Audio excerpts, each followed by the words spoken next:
Okay, so this is Root the Basics. What you have here is the board.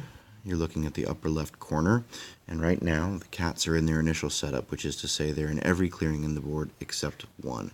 That's in the lower right. Can't see that at the moment. Quick orientation to pieces. We have warriors, which are your figures. We have tokens, which are the circular things. And we have buildings, which are the square ones. Buildings can only be built where there are white outlines in the clearings. So here's an empty space for a building. Here's a building on a space. And here are some ruins which are blocking this white space from being built on. The vagabond can clear those ruins, but we'll get to that later. Notice that the clearings are all suited. So we have a bunny clearing, a mouse clearing, and a fox clearing.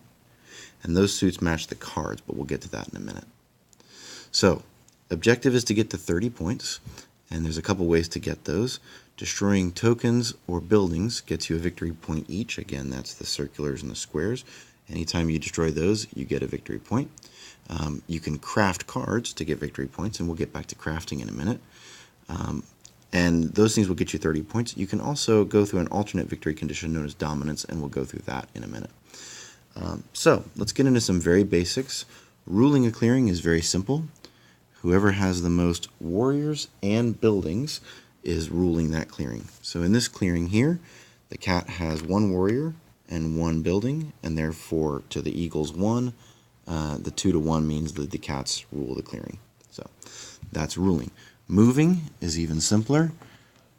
From any one clearing you rule to any other clearing, or from a clearing you don't rule to a clearing you do rule, you can move any number of warriors as a single move along the white paths. So obviously they can't go here, but they can go over here. And I could move some number of them, obviously one or what have you. If I'm too far extended beyond my lines and I don't rule the clearing I'm in, and I don't have an adjacent clearing that I rule, I can't move at all, because again, you must rule either your starting or destination clearing. If we're in combat, which can be triggered in a myriad of ways, we're going to go ahead and roll these two dice. They are 0 through 3 on d12s. Roll. The attacker takes the higher die. The defender takes the lower die. And in this case, the cats do 2 wounds to the bird's 1. If the bird had rolled a 2, the bird could still only do 1 hit because they only have 1 warrior. You can't deal more hits than you have warriors present. So in this case, they each lose 1, because that's all there is to lose for the birds, and we're done there. So that's combat, that's ruling, and that's movement. Let's talk briefly about the cards.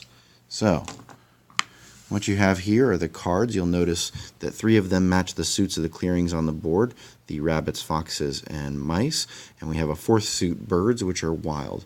And this is relevant because some cards must be played in a way to match the suit of the clearing that they are affecting.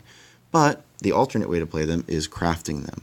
So, in this case, this cobbler card here is a permanent effect that once you've crafted it, you have access to it, and it takes 2 rabbits to craft.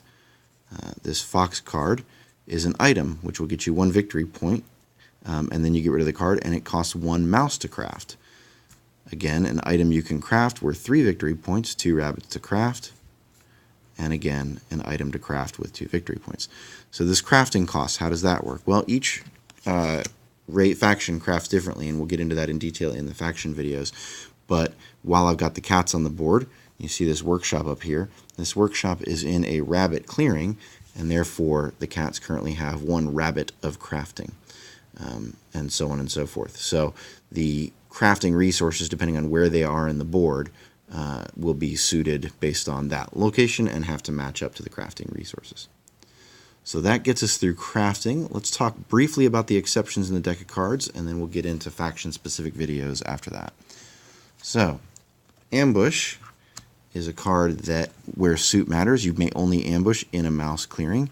But in this case, if you're the defender, you can play this before combat is rolled and immediately get rid of, deal 2 hits to the attacker. It can be canceled if the attacker also plays an ambush of the same suit. Lastly, I mentioned dominance earlier, and this is a way to replace your victory condition. In this scenario, you are no longer on the score marker trying to achieve 30 points, and instead you need to rule 3 mouse clearings at the start of your turn. In this case, the mouse, there's also one for the other clearing suits. When you do that, just so you know, there are 12 clearings on the map, 3 suits, so 4 of each, so you have to rule 3 of the 4 mouse clearings. And if you rule them at the beginning of your turn, then you have won the game that way. So, that's the basics of Root. I'm going to post a few more videos, one for each faction, and I'll get started on those now. Thanks for watching.